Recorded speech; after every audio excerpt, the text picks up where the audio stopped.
वाराणसी के ज्ञानवापी परिसर में स्थित व्यास तहखाने में पूजा जारी रहेगी। इलाहाबाद हाई कोर्ट ने आज ये फैसला सुनाया है। हाई कोर्ट में मुस्लिम पक्ष की ओर से इस बारे में याचिका दाखिल की गई थी। अदालत ने इस याचिका को खारिज कर दिया है। रिपोर्ट्स के मुताबिक फैसला सुनाते हुए जस्टिस रोहित रंजन अग्रवाल ने कहा कि केस से जुड़े सारे रिकॉर्ड्स और संबंधित पक्षों की दलीलें सुनने के बाद हाई कोर्ट जिला जज के सुनाए फैसले पर रोक लगाने की कोई वजह नहीं है। 17 जनवरी और 31 जनवरी को सुनाए फैसले में वाराणसी की जिला अदालत ने जिलाधिकारी को प्रॉपर्टी का रिसीवर नियुक्त किया था और व्यास तहखाने में पूजा करवाने की बात कही थी। वहीं हिंदू पक्ष के वकील विष्णु शंकर ने हाई कोर्ट के फैसले के बारे में मीडिया से कहा कि अदालत ने याचिका को खारिज कर दिया है। पूजा पर कोई रोक नहीं है, पूजा नियमित तौर पर चलती रहेगी।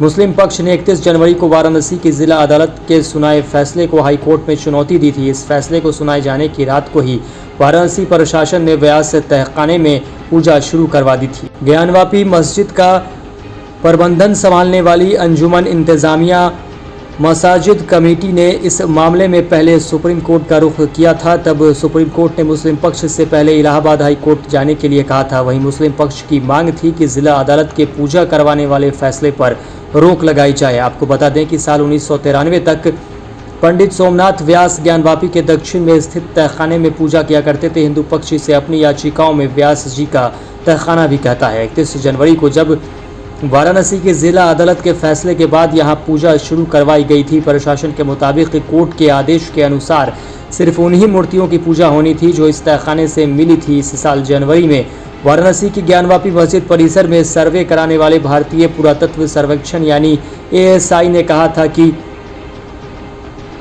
मौजूदा ढांचे के निर्माण से पहले वहां एक हिंदू मंदिर था। वाराणसी जिला अदालत ने पिछले साल जुलाई में ASI को मस्जिद परिसर का सर्वे करने का निर्देश दिया था। सार्वजनिक की गई ASI की रिपोर्ट्स में कहा गया है कि 4 महीने के अपने सर्वे में वैज्ञानिक अध्ययन, सर्वेक्षण, वास्तुशिल्प अवशेषों, विशेषताओं, कलाकृतियों, शिलालेखों, कला और मूर्तियों के अध्ययन के आधार पर यह आसानी से कहा जा सकता है कि मौजूदा संरचना के निर्माण से पहले यहाँ एक हिंदू मंदिर मौजूद था। वहीं मस्जिद पक्ष का मानना है कि ज्ञानवापी मस्जिद में बादशाह अकबर से लगभग 150 साल पहले से मुसलमान नमाज पढ़ते चले आ रहे हैं। ASI की रिपोर्ट कहती है कि मस्जिद के ढांचे में कुल 34 शिलालेख और 32 स्टाम्पिंग पाए गए हैं और दर्ज किए गए हैं। ASI कहता है कि यह शिलालेख हिंदू मंदिर के पत्थरों पर पहले से मौजूद थे जिनका मस्जिद के निर्माण और मरम्मत में इस्तेमाल हुआ।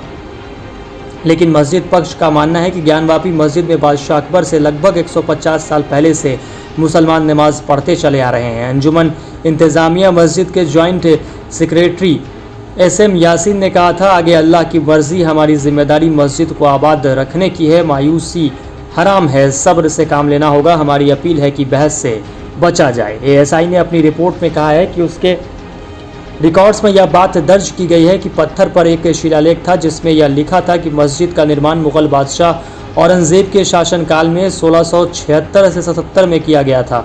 ASI का कहना है कि औरंगजेब की जीवनी मासीर आलमगीर में लिखा है कि औरंगजेब ने अपने सभी प्रांतों के गवर्नरों को काफिरों के स्कूलों और मंदिरों को तोड़ने का आदेश दिया था। लेकिन मुस्लिम पक्ष का मानना था कि कानून ASI को हिंदू पक्ष के दावे से जुड़े सबूत इकट्ठा करने की इजाज़त नहीं देता है। मस्जिद पक्ष का कहना था कि ASI का सर्वे 1991 के उपासना स्थल अधिनियम का उल्लंघन है जो आज़ादी से पहले मौजूद धार्मिक स्थल के धार्मिक चरित्र बदलने की इजाज़त नहीं देता है।